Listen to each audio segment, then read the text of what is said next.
to Sports Scope, the most influential sports talk show in the nation.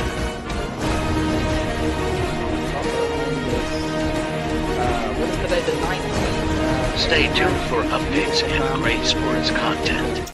Hello, everybody. Welcome to Sports Scope. I'm your host, Robert Butler, on this. What is today? September 4th. I tell you, we are right in the middle of football season. Hope everybody's having a good Labor Day. I know I did. Thought I may have had to work some today, but the bosses took care of that, and I didn't have. But I tell you what, I was busy all day putting together schedules and breaking down schedules and predictions. I want to talk about the AFC East and the AFC North. I'm giving you my predictions, how those two divisions will finish today. And it took me a lot of time, folks. Took me a lot of time. Also, got a few notes on the college football. Deion Sanders, Colorado team. It's a family affair. That's how I'll address that. Lived up as advertised, probably the best game of the week. Lived up to the billing. Talk a little bit about that. We'll go ahead and get our first and only break out of the way, and we'll hit the ground running here on Sports Scope.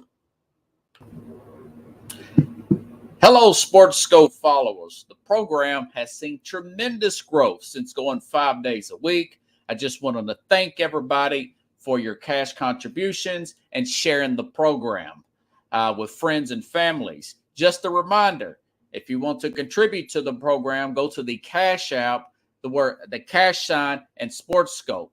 There are other ways to contribute to the program listed at the bottom of the screen. If you want to advertise on the program, go to Sports, that is Sports with an S, another S, Scope, SKOPE, at gmail.com, just like it's listed at the bottom of the screen. Thank you and enjoy the program. Alrighty then, I'm back here live on all links. Okay, now I'll say this. A lot of good games. I really thought specifically, I remember recording the Colorado game and it actually living up to the billing. I looked at this game way ahead of time, folks, way ahead of time. And I thought to myself, this is going to be a good game. This is going to be as advertised. I don't think that TCU losing, I want to say, 8 starters on defense. They lost their starting quarterback. I don't think they're going to be as dominant as they were last year. They were 8-5 the year before last. They were undefeated last year, folks. So did not see them being as dominant. So I did take that plus 20.5 with Colorado. Of course, Colorado, we know what happened. They went on the road and beat They went on the road and beat that TCU team that was ranked 17 in the country. I'll tell you what, it's a great story. You've got Deion Sanders, practically a whole expansion team, folks, an entire expansion team. If you look at the transfer portal, I want to say it was something 90-something players plus transferred over from other schools, including his son and Travis Hunter. Hunter, who was 2 years ago the number 1 overall recruit. Remember, he out-recruited Florida State, got him to go to Jackson State, the HBCU school. And, of course, Hunter followed him over to Colorado. Hunter had like 11 catches, 111 yards, and only allowed, I want to say, 1 reception. He only allowed like 1 reception as a cornerback, played over 100 snaps. If the Heisman were held today, if it was just a 1-game season and the COVID happened or something, God forbid, and they canceled the whole season, that kid right there would win the Heisman because he got the game, practically the game-saving interception there at the very end, towards the end of the game. Travis Hunter did to close out the game. I don't know how long they can, if Deion's want to do that, give that many snaps to Hunter at wide receiver. They look a little gassed, contrary to what the national media says. They did look winded there towards the end. They pushed through it. They got the game, got the W there. But, something, I was more impressed by his son, Schroeder Sanders. I did not expect him to have that type of accuracy. 38 of 47, 510 yards passing. He set a school record, a first game, 4 touchdowns, no pick. I was the commentators, Joe Klatt was talking about that he had been working with Tom Brady in the offseason. A lot of really good pre-snap reads, taking the snap, taking the shot downfield right off the bat. Very decisive with the football. Looked way better than my Heisman pick, Joe Milton, who was throwing flat-footed. I could tell you right now that was a bad scope. I do not think Joe Milton with Tennessee is going to win the Heisman. I know they won and won big. A lot of drops there. I think he still lacks touch. Can't say the same for Schroeder Sanders of Colorado, making a lot of big moves. And Travis Hunter, of course, playing out of this world. We'll see how they play now as favorites. They got Nebraska. It is at home next week. I have read that they are early favorites against Nebraska. But I tell you what, that was the best game of the week. I thought maybe that game would be LSU and FSU. LSU, very sloppy on the road. I was totally wrong about them. They're not going to make the playoffs right off the bat. That was a miss for me, folks. And it's just the way it is. I don't know what happened here. But Jalen Daniels looks unlike Schroeder Sanders, the LSU quarterback, very indecisive. Brian Kelly, overly aggressive early in that game. Probably should have kicked the field goal. Going for it, way too many fourth downs, whatnot. But FSU flat out executed them. The defensive line played great. Got to give it to Jordan Travis. Had a great game there. Florida State, Mike Norvell. Big win for them. Okay. So that is my take here. Again, Jordan Travis, 23 of 31. He also had 38 yards rushing, 5 total touchdowns, 4 pass, and 1 rushing, 45-24. That was a well of a win for the Seminoles there, folks. But I'll say this, it's early in the season.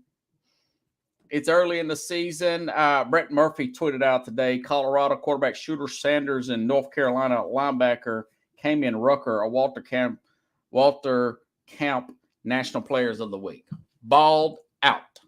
I'm sure Fox was happy to have that. That was an early start game, too. I was really wanting to see what Tennessee and Milton would look like against Virginia.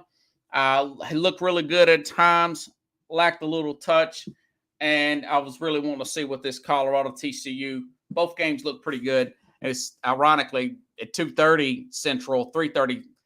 Usually those are the bigger games on, and not many big games on at that particular time. Now this week, of course, it's going to be a different situation. You're going to have Miami's going to play Texas A&M, and of course the big one, Texas will be playing at Alabama. Much bigger week.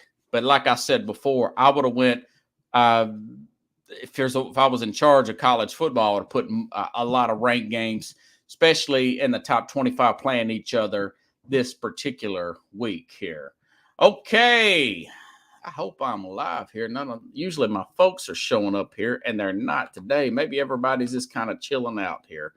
Either way, the show must go on. It says I'm live. Hopefully we are recording.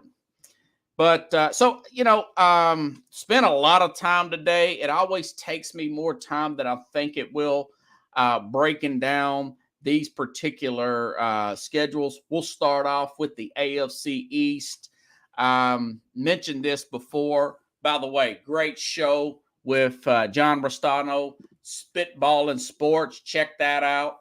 You can find it on my Facebook page or Spitballin' Sports there with John and Scotty there. I was talking talk a little college and everything with those guys. Good stuff there. And, of course, Northeast String and Mac Jack and Jim Jeffcoat giving those guys previews of these particular games all of week one. But, okay, let's get this show on the road here. All right, Bills. Last week, Jason Whitlock, former journalist, been in the journalism game, sports journalism since 1990. I really trust this guy's opinion.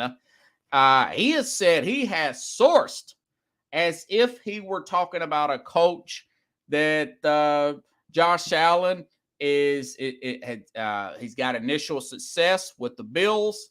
He has been mailing it in over the last couple of years. We're seeing the accolades that Allen has gotten. He's going to be on the cover of Madden this year. Has came up short in the playoffs, had a terrible performance against the Cincinnati Bengals. Of course, Cincinnati defense, Lou and Ramo, making everybody look bad. But he's saying that Allen, and I tell you what, this kind of reminds me, he's always had a way of a bit of reminding me of a Ben Roethlisberger. I've said this before, but listen up. Here's Jason Whitlock Thursday. This got Twitter, really, X, whatever, all over the place, man. I'll tell you, this got a lot of people upset. Listen to Jason Whitlock on his show Thursday. This was trending afterwards all day Friday. Steve, I'm telling you what. Talking to Steve Kemp. Oh, you've learned. You got sauces. Yeah. Wow. This is slander. This is slander. Stephon Diggs is who he is. There's a pattern here.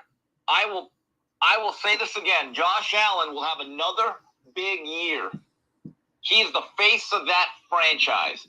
You're literally the only one. I can't believe how naive you sound. I can't. No, I'm not the only one saying it. I'm saying everybody in that Buffalo locker room knows it. Steve. Hey, man, I get that you don't seem to understand. Like, the NFL regular season is relatively easy. If you have talent, you can put up numbers in the regular season. The truth doesn't get told until the postseason. And the postseason and that level of competition generally goes to the guy who's most prepared. Yeah, and he mentioned guys like Lamar Jackson of not being so prepared here. He's had some great off seasons. They couldn't get stops. They've had running game problems. But I just wanted to stop a minute. Let's go back and listen to the rest of it here. And that's not Josh Allen. He's super talented. And he's not the only super talented guy that struggles in the postseason. Lamar Jackson would be another one. I haven't heard anybody say Lamar doesn't put the work in, but I heard people say he struggles in the postseason. There's a reason why Josh Allen, and particularly you go look at that Bengals game, he struggled mightily, and people believe chickens came home to roost from his lack of preparation. So I don't, and I get the sense of humor, and I don't think you're taking a shot at me. But I just want to be clear. When I'm talking right now, this is old school journalist Whitlock. I'm not pulling this out of my. So he's saying essentially, hey, listen, I got it sourced, man. I got it sourced that he's been mailing it in. Reminds me when Ben Roethlisberger first broke into the league, took the league by storm, grabbed that starting job away from Tommy Maddox. I want to say this was in 04, 05. It was 05. Excuse me. So 2005, they go like 15-1 AFC championship game. Next year wins the Super Bowl. And then you start to hear about him getting the big head. He's riding around motorcycles without a helmet on and all that stuff. That was Ben Roethlisberger. Then he later on got into some trouble. He was just feeling that rock star Big Eagles also stopped working as hard in the offseason, and you could see his play deteriorate. Went on to win 2 Super Bowls, went to 3, but he did hit a low in his career where the money and the fame is starting to go to his head. So I don't know for sure if that's part of what it is with Josh Allen, but there is a precedent. His game is similar to Ben Roethlisberger's, both big guys, strong arms, took the lead by storm. Josh Allen coming from Wyoming, Ben Roethlisberger coming from Miami of Ohio. You can kind of see those particular similarities there, folks. So I would say that there's got to be some level of validity to that. You look at it, Stephon Diggs, not backing away from what I said.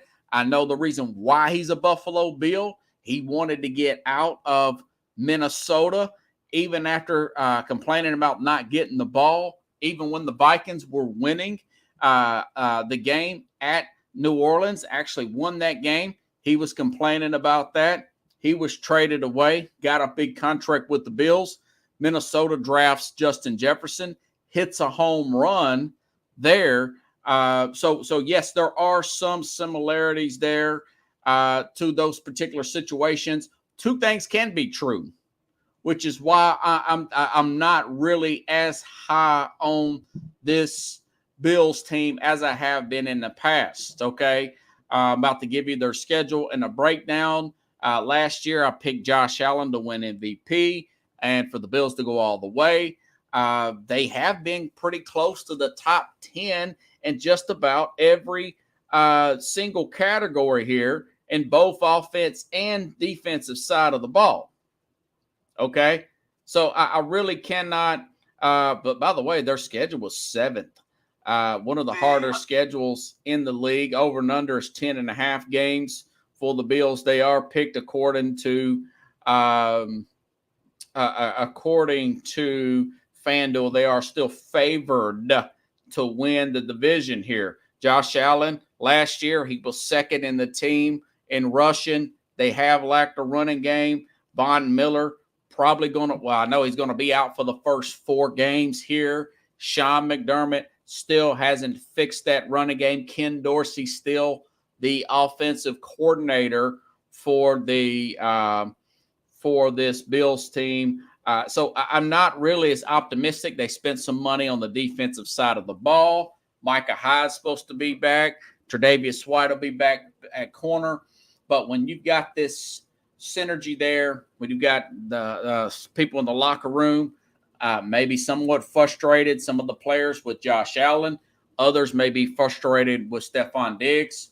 Everybody may be frustrated with this imbalanced offensive scheme when all of us are expecting this team to go and win the Super Bowl.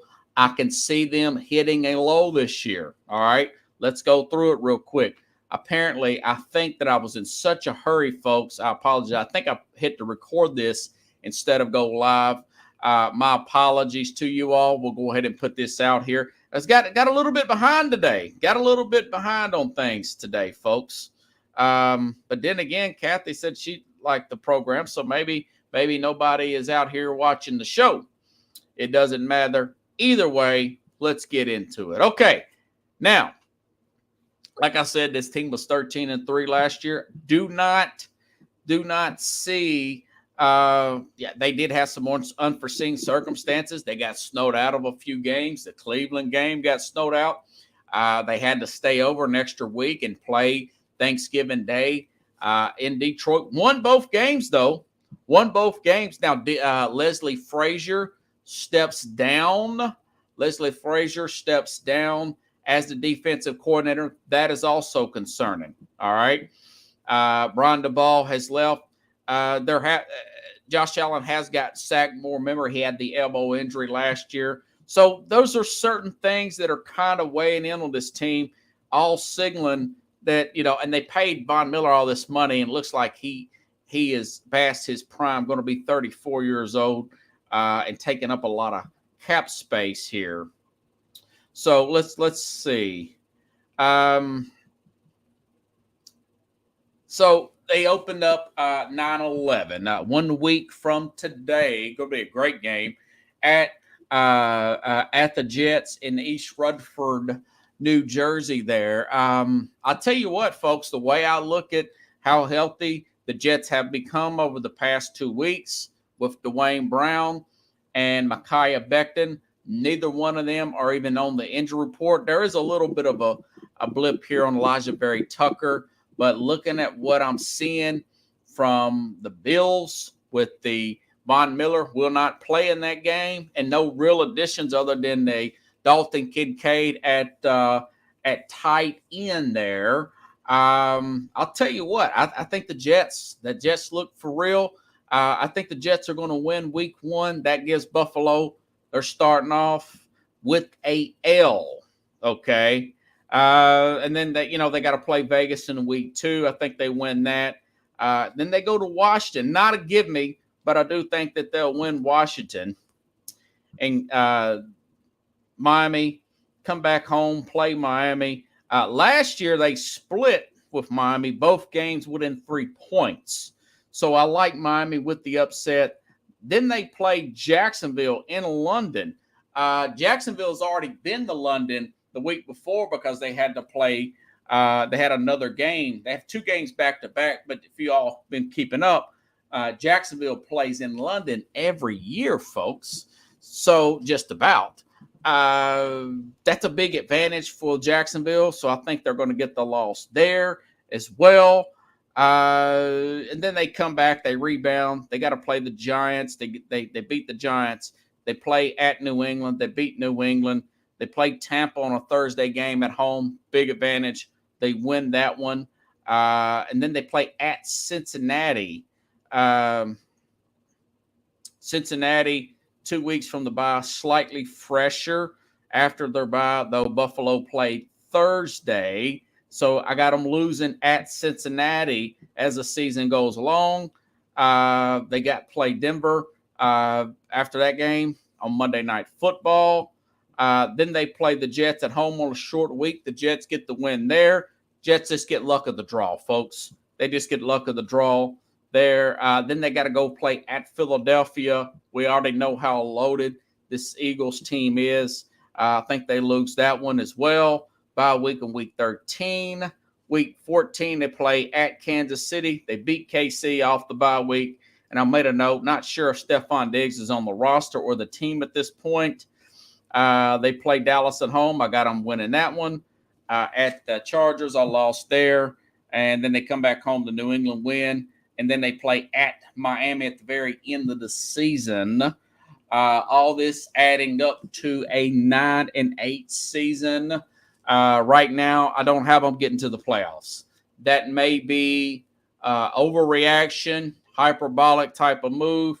But just reading through everything, you've got this undercurrent of frustration that I think with Sean McDermott not addressing really this offensive line and the Stephon Diggs stuff. Now we got the Josh Allen work ethic things, plus the pressure the media's kind of putting on Buffalo. I think it's all going to come to a hold, and I think McDermott will probably be fired at the end of the season, and I think they'll probably go out and get an offensive-minded head coach to really work with and push because they're paying him a lot of money, Josh Allen. They're not going to move off him, and they'll probably move off Stephon Diggs as well, in my opinion. I know that says a lot, folks, but hey, it is what it is, you know? So, all right, let's go to New England. Now, New England, they've got Bill O'Brien. They got a real offensive coordinator. Instead of Matt Patricia and Joe Judge splitting the duties, that was one of the biggest mistakes of Bill Belichick's career. A big ego check for him, thinking that he can just slide in a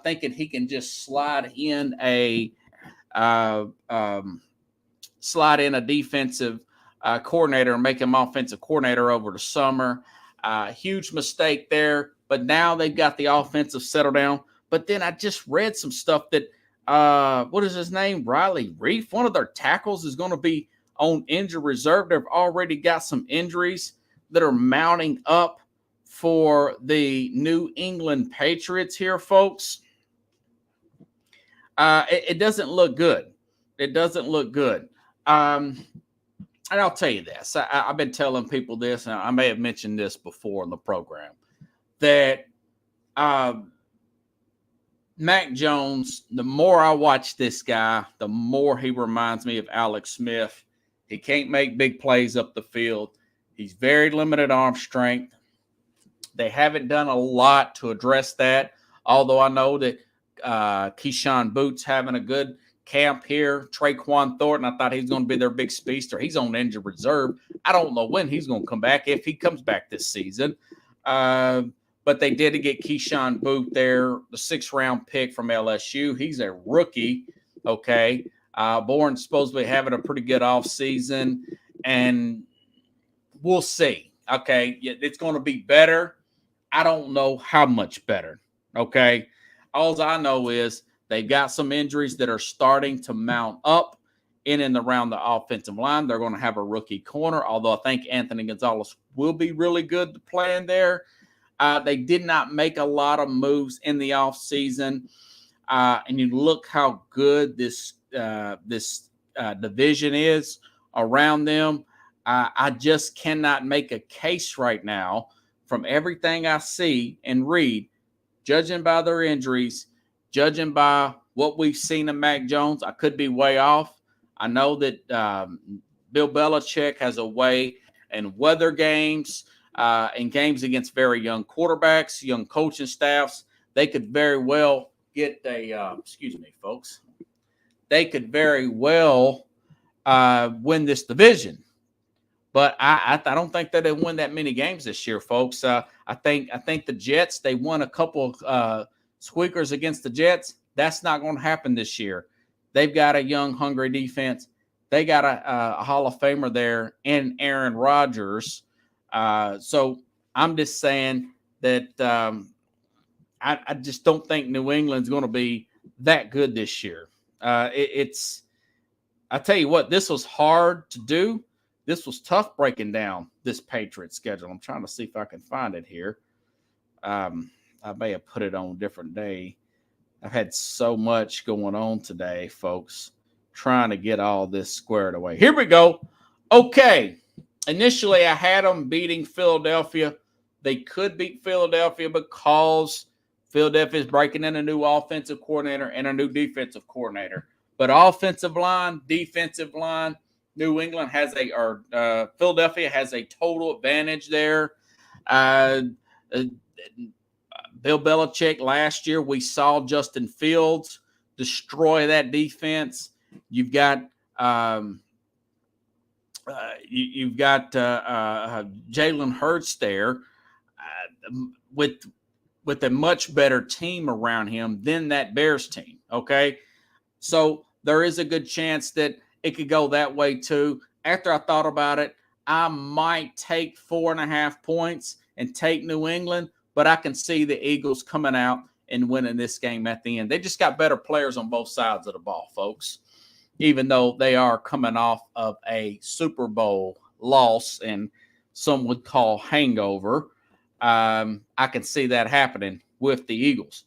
Okay, so I got them losing that game. First, I thought maybe they'd win that game, but now I got them losing. And then they got to play Miami. Tua's like, what? I made a note here. I want to say Tua is, what is he like, 3-0 or 4-0 against the Patriots? I mean, he has got their number, folks. So I got them losing against Miami.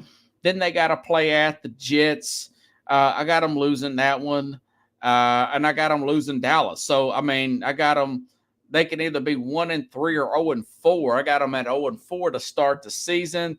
They rebound against New Orleans, and then they play Vegas. But then they got to play Buffalo, then at Miami. I got them getting swept by Miami just like they were a couple of years ago, the 2 years that Tua played. And then they bounce back against Washington, beat Indy in London, get the bye week, come back, beat the Giants at home or at the Giants. Then they beat the Chargers, but they got them losing at Pittsburgh on Thursday. Then to Kansas City on Monday Night Football, at Denver, at Buffalo versus the Jets. All 3 losses. I got them winning anywhere from 6 to 7 wins. I got them at 6 wins. And there may be discussions with Bill Belichick and Robert Kraft. Do they mutually agree to part ways? I mean, this was a lot of time and thought. These particular games, either New England's coming off of a short week, just a bad matchup quarterback-wise. They just do not have the favorable matchups here to come about. Now, if Mac Jones sets the world on fire and has this breakout year, this can all turn around. But if you look at Miami, you look at the Jets, you look at some of these teams, that Philadelphia team that they're playing, Kansas City, Buffalo, I mean, it doesn't look good. It doesn't look good. These are not good matchups for the New England Patriots. All righty then. Now, let's go to Miami. Made a note here. Tua led the league in passer rating, folks, last year, 105. We know about his concussion issues. I was reading an article that he's taken jiu-jitsu, and he has worked out. He's put on some extra weight. He took the jiu-jitsu so he can help. It can help him learn how to fall and become sacked. Who else does that? Tom Brady. He worked on that for years. Certain ways to fall so you're not getting injured. Practice getting sacked, being loose, not falling on your back, not getting slung around like a rag doll, getting rid of the football. Very smart player. Kind of had some words with Ryan Clark, joking him about his weight. Truth of the matter is he's putting on muscle. He lost a little bit of that weight. He put on a whole lot, bulked up, and he lost a few more pounds. I think he's going to play pretty well this year. I know they added Jalen Ramsey, but now he is hurt. Added Vic Fangio, have a better defensive coordinator. I wish they would have been able to work out a Jonathan Taylor trade, but they didn't. Or perhaps get the Dalvin Cook in free agency. Both of those fell through. I like Raheem Mostert, but he is often injured. As a running back, they could be in play to get another running back at some point. Maybe they add Kareem Hunt. He's hanging on there to the last minute before he signs with somebody. Or maybe they pull off a trade before the trade deadline. Either way, I think this team will be much better under Fangio, working with Bradley Chubb on the defense. Still got a Xavier Howard there. This team will run the ball better. I think Tua's going to stay healthy. So I do think they're going to play really well. I really do. Plus, PFL said that their offensive line is going to be a little bit better than it was last year from 21st to 20. Not a whole lot better, per se. But Miami's schedule here, I have Miami, playing really well off the bat. Well, actually, I got them losing that opening week to the Chargers. Just a bad matchup. Lost there last year. Chargers was pretty banged up. Still found a way to beat them. But, I think that they simply have competition. They've got 4 losses, and 2 of them going to the Jets. Okay. So I do think that, now people are popping up on the screen. Nobody popped up on the screen beforehand. So I do think Miami, a lot of balance on both sides of the ball. It's just simply keeping Tua healthy. Remember, they've got Waddle. They've got Tyreek Hill. A lot of speed on the outside. A lot of speed in the running game. I do think Tua is smart enough to get out of the way. And let me see. What did I end up having them as? 13-4 to 12-5. Actually, I think I had them at 12-5. Playing really well. Sweeping the Patriots again. Hey, it is what it is. It's just the way the schedule. Now, of course, injuries can derail anybody, okay? So moving right along in the AFC East. All right, last but not least, folks. See, so we had Miami, we've had Buffalo at 9-8. I know a lot of you thinking, man, is that a hot take or what? But yeah, we had Miami. Talked about Buffalo. Talked about the Patriots winning 6 games here. I know that this sounds crazy, but it's just the way I'm breaking this schedule down. I'm not going in dogging out the Patriots, folks. I'm just looking at it from the way it is. You know, the Jets were 7-10 last year. And thank you, Corp, hashtag SportsScope. 2 1-score games against New England, 1 against Miami, Detroit with at quarterback with Rodgers. That's +4 in the win column last year alone. This team's got a young, hungry defense led by a Grizzly veteran and a future Hall of Fame now in Aaron Rodgers. You look at that, I mentioned Dwayne Brown, Micaiah Becton, no longer on the injury report at all. May have some issues at wide receiver. At some point, they may trade for a guy like a Mike Evans from Tampa. That's already come up about he's not going to get an extension. Likely not from Tampa, from everything I read. Talks have been off.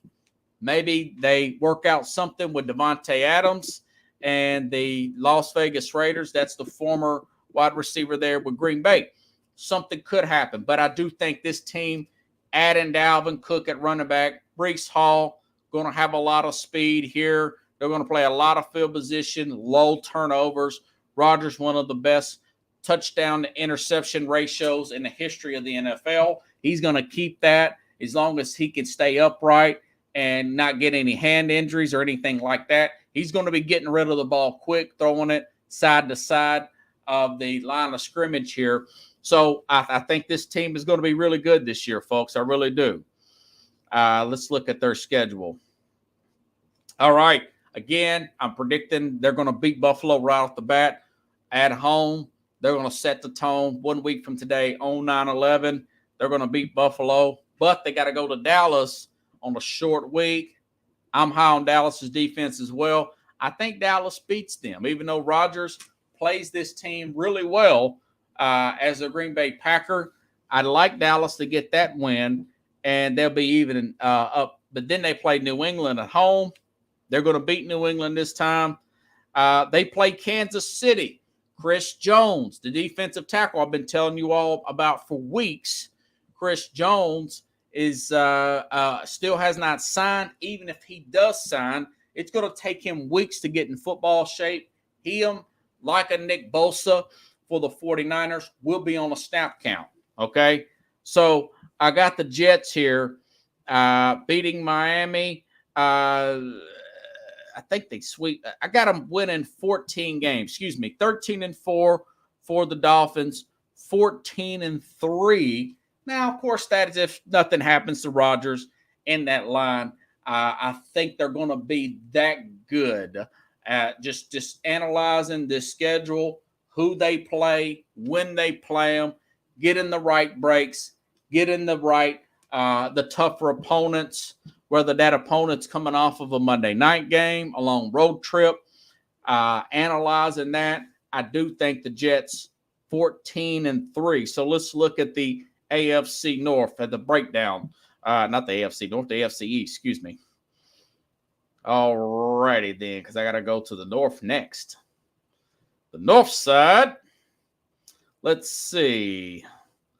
I'm looking to make sure I have this thing here set up. Sometimes AFC East. Okay. All right. So I've got the Jets. After breaking everything down, folks, I've got the Jets at 14-3, winning the AFC East. New York fans, you should be happy here.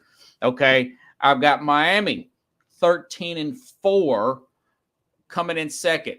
Very likely Miami's going to get a wild card. I've got Buffalo at this point at 9-8, likely going to miss the playoffs, and 6-11 for New England.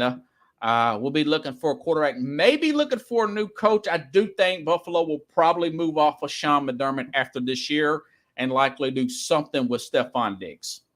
Whether they want to or not, there's a good chance Diggs might not finish the season. I think this thing could blow over. He's already said he wanted out. It leaked out through Stephen A. Smith. We've had the issues in training camp with Diggs, plus the story about Allen's work ethic and Sean McDermott, the head coach, not getting a solid running game or an offensive identity. All that's going to come to a hold. They missed the playoffs at 9-8. Not dropping hot. I'm just doing my homework, folks. Just calling it like I see it. Maybe none of that comes to fruition. The defense steps up, and Buffalo's in the Super Bowl. But right now, I don't have them in the playoffs. Okay, moving to the north side. AFC North. Let's start off with the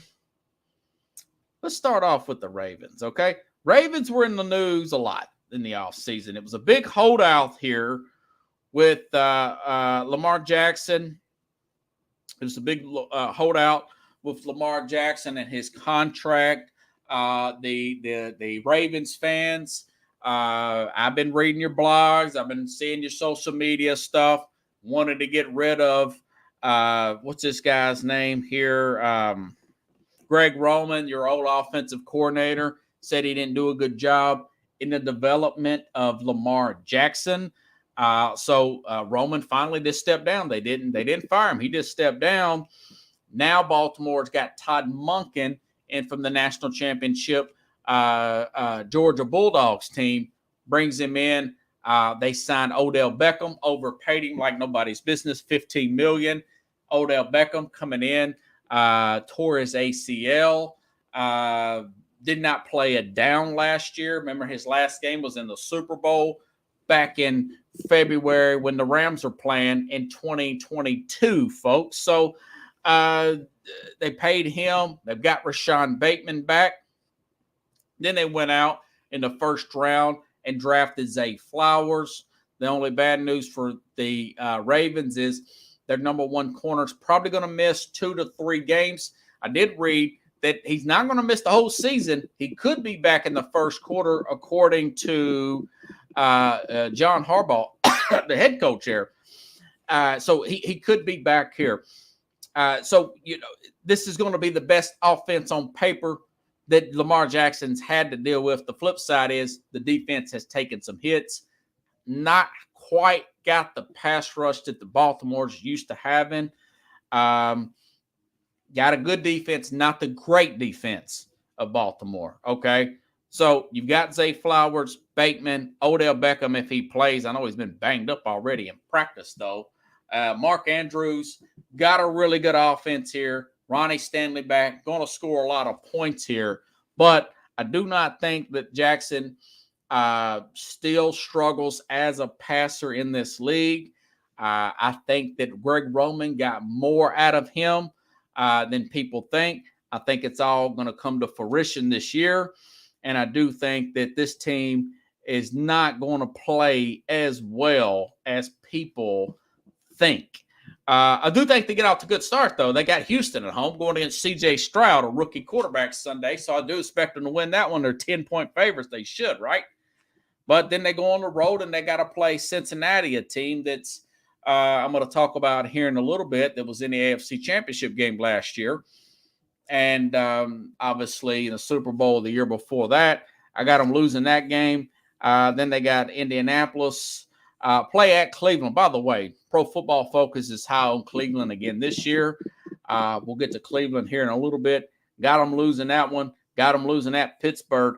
Pittsburgh played real well down the stretch, including beating Baltimore. So, but they bounced back. They beat Tennessee in London.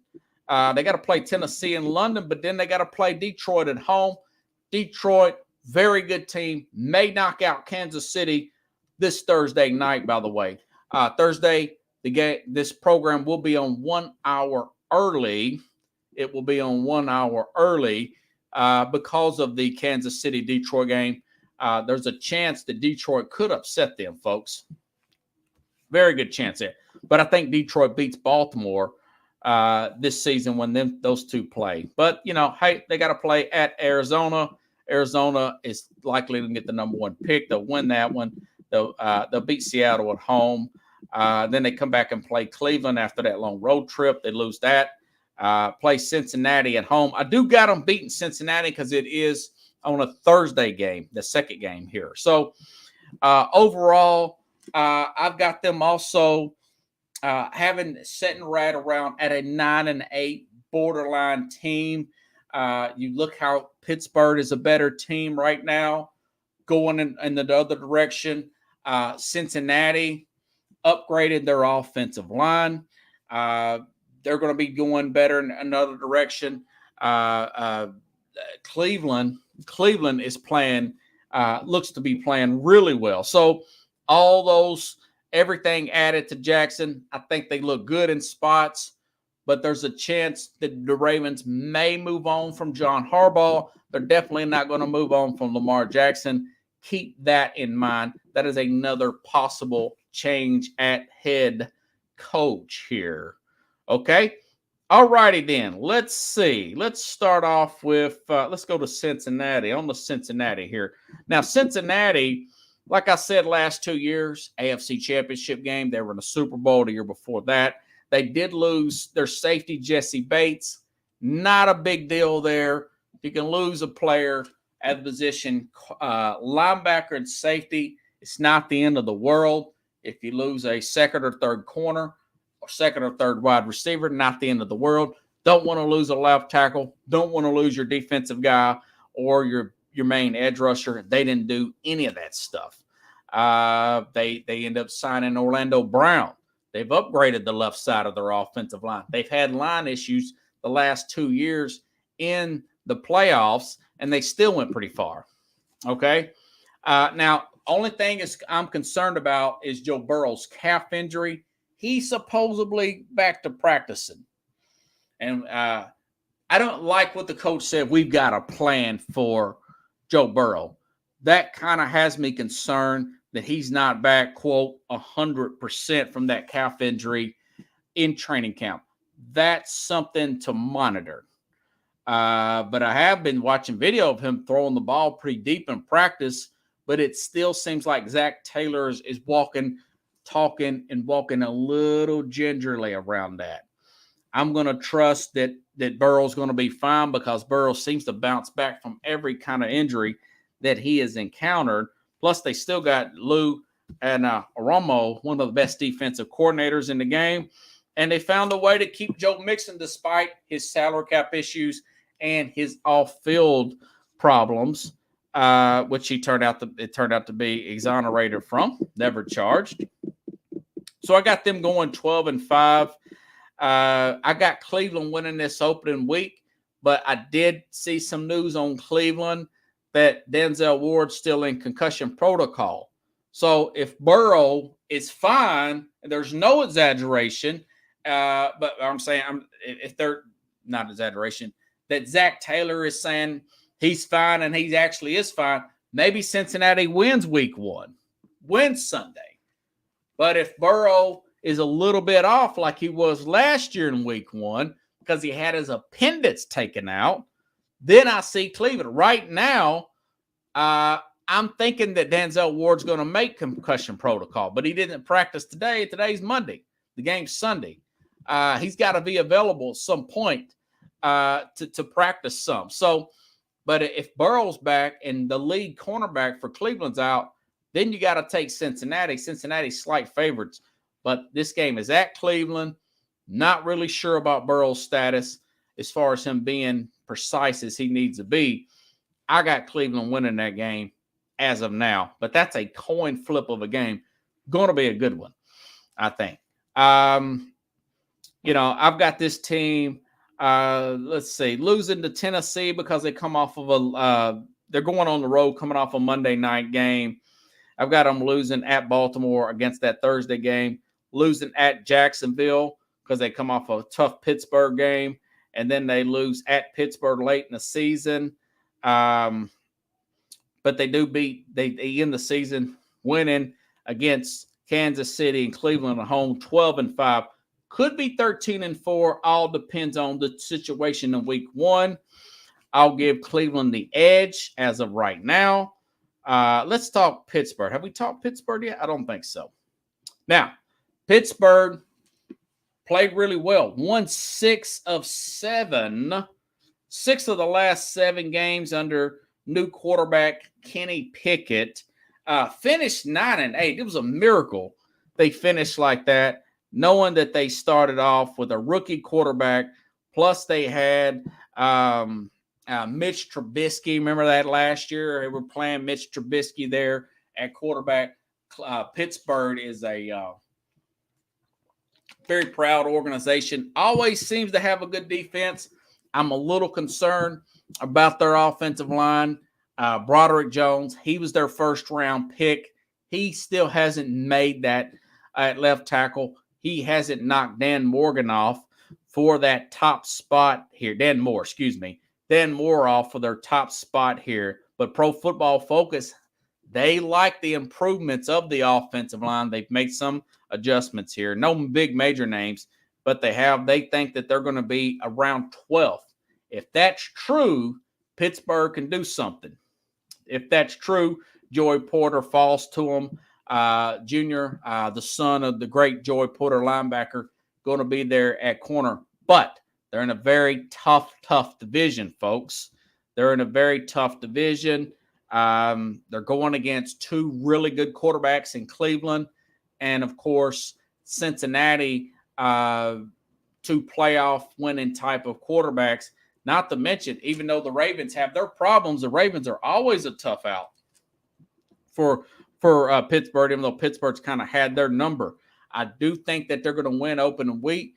They got to play San Francisco. Nick Bosa, their lead pass rusher, even if he signs at the last hour, him like a Chris Jones, will be on the snap count because he's missed all of training camp. So they're home against Frisco. That's a big game Sunday. I like Pittsburgh to win that game and come off. But Mike Tomlin coach teams, they have a tendency to get way up for games and then play down to their competition. They later play in week 2, Cleveland on the Monday Night Football game in Cleveland. Then they got to go on the road to a much lesser Las Vegas Raider team, and that's where I see them losing. That's a typical Mike Tomlin team. They get way up for the big games. You put them on the road against an inferior opponent, and then you're looking at your watch and say, man, somebody needs to tell the Steelers the game started at noon, you know? So I think they lose that game at Vegas. I really do. I got them losing to Jacksonville. I put a note that Jacksonville has more rest in the middle of the season.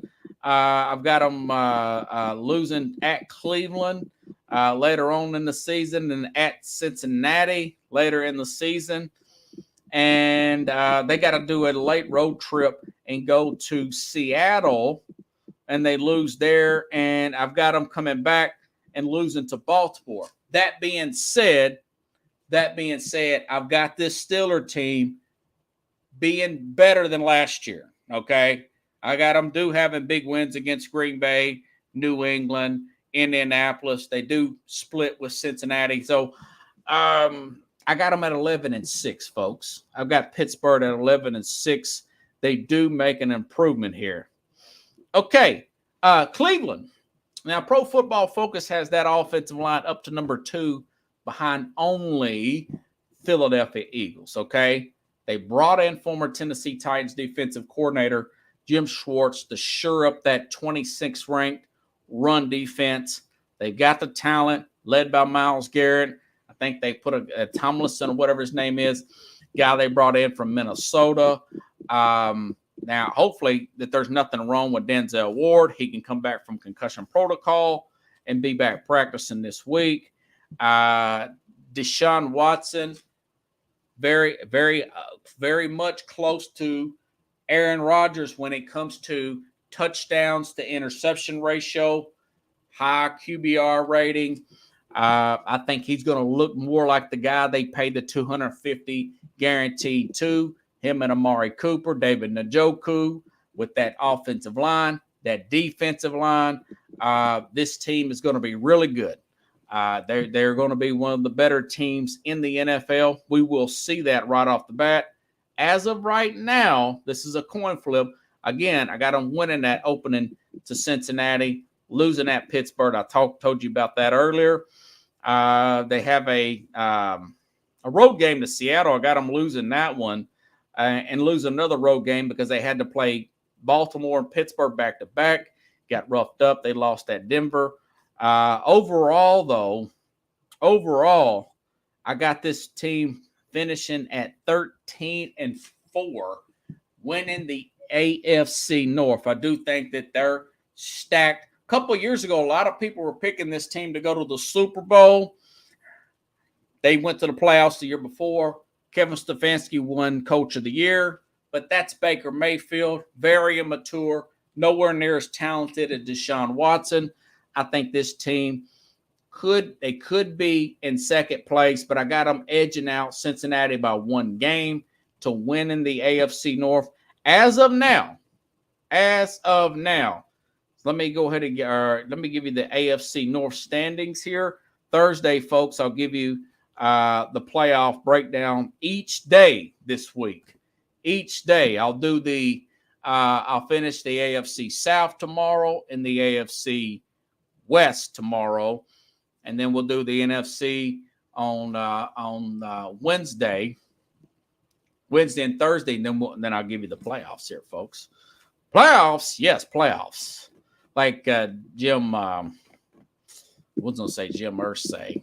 I can't remember the guy's name now. Jim Moore Sr. said. Okay, so the AFC North, yes, I got Cleveland finishing it by one game. Got one game. I mean, this is how close it's going to be. Finishing first, followed by Cincinnati, 12-5. Definitely Cincinnati will be in the playoffs here. Pittsburgh at 11-6. So I don't have Buffalo getting in the playoffs, and I don't have New England. So it looks like that could be a good possibility that Cleveland, Cincinnati, and Pittsburgh, two teams get wild cards out of the AFC North, which means there's only one left. There's only one wild card left. I got Baltimore finish at 9-8, not making the playoffs. Again, there's a good chance that John Harbaugh could get the boot at the end of the season. Same with Sean McDermott.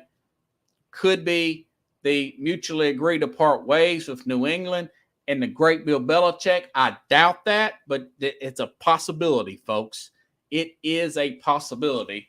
Just calling it like I see it, okay? If you like the show, please share the show. I don't know if we had some technical issues. Everybody's showing up on here now because I noticed earlier you didn't show up. Hopefully, people were just late to come into the program because it's Labor Day. And trust me, I'm still wanting to chill out after this and go catch up on this game I'm trying to beat here on this throwback Sega and get ready for work tomorrow. So, again, folks, I'll be back on tomorrow. We'll finish up the AFC and get into any other topics here on Sports Scope. Thanks for watching, everybody.